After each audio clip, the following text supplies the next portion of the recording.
I'm very excited about this next piece because we've had kind of an event going on here the last couple of days. This year we received a grant and we were able to bring in a guest composer who wrote this piece for us, and this is the world premiere of our next piece, which is We Bloom Once More. So Marcus Moore has been on our campus yesterday and today. He visited, he's been working with the band, and so it's a wonderful opportunity for a band to actually work with a living composer. This way, it helps if the composers are living. But have a composer here and actually listen to the music and then give them feedback and say, oh, so I wrote this, but it'd be cool if we think about it that way. And it just really informs the students on how composers think and how they work and how they come up with that music that we play all the time. And he also, he presented it in the arranging class that I teach, and he visited clarinet ensemble today and did some duets with some flutes, and just an amazing person. Marcus is an unbelievable musician, has just an incredible history of performing and composing and traveling the world and doing all sorts of great things. If you get into the program notes and biography in there, I encourage you to read his bio. It's pretty awesome. So I'm going to invite Marcus up to the stage now, and he'll tell you about this piece, and then we will play We Bloom Once More.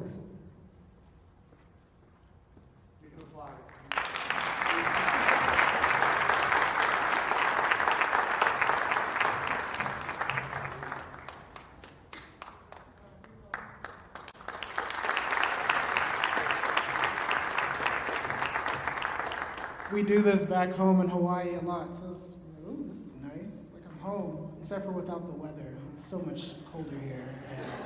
And if you hear me sniffling, I apologize. I won't stop. So about this piece, but even before we get into that, I want to say thank you to Dr. Pippin and to the Wind Symphony.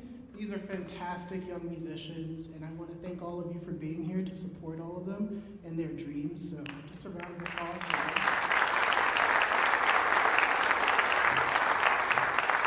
So I originally got a degree in clarinet performance at Georgia State University, and while I was there, I also studied a little bit of flute with the flute professor there, Sarah Cruiser-Ambrose. And while I was there, Sarah put a lot of energy into making sure that not just me, but her entire studio was well maintained, taken care of physically, emotionally, and musically. And college can be very rough, yes, but during that time I lost students of mine due to accidents. I lost friends and family, and Sarah would always go home, get her kids to rest, and would make sure to call in during my moments where I needed somebody, and nobody else was there for me to talk to. And so I went on and I won an audition for the Marine Corps Band. I served 4 years in the Marine Corps. I was stationed out in Hawaii. And while I was there, as you know, Sarah's like, yeah, you're doing such a great job. Oh yeah, I quit music. What? Why? And she said I wanted to pursue a dream to become a flight attendant. I want to travel the world. I want to see the world. I want to support my family in a different manner. And during that time, I was coming up towards the end of my enlistment where it was a decision that had to be made. Do I wish to continue being a Marine? Do I want to go back to school to continue being a performer? I'm traveling the world, playing with these great venues, great musicians, but there was something nagging at me.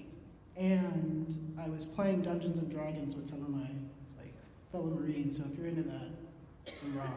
But while I was there, I was just talking about music with a friend, and she was like, you notice all this stuff in the music. Like, what do you like to listen to? And I said, I don't know lately.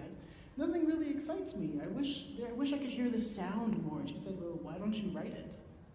And then that's when the seed was planted, and God said, this is what you're about to do with your life. And I had to make a decision to put my clarinet down and to decide to follow a dream of hearing sounds in my head played by living people. And seeing Sarah go through that, it just reminded me of, okay, nobody else is going to write my story for me. Even though to many of my colleagues, it looked as if I bloomed and this was it. I was like, no, I can do it one more time. I'm going to follow a new path, one for myself. And so this piece is a reflection of that. First movement is a chorale. It takes a lot of courage to be able to make a decision and stand on it. And the second movement is a dance where you get to live in that space and fly forward. So I hope you all enjoyed the piece. Thank you for being here.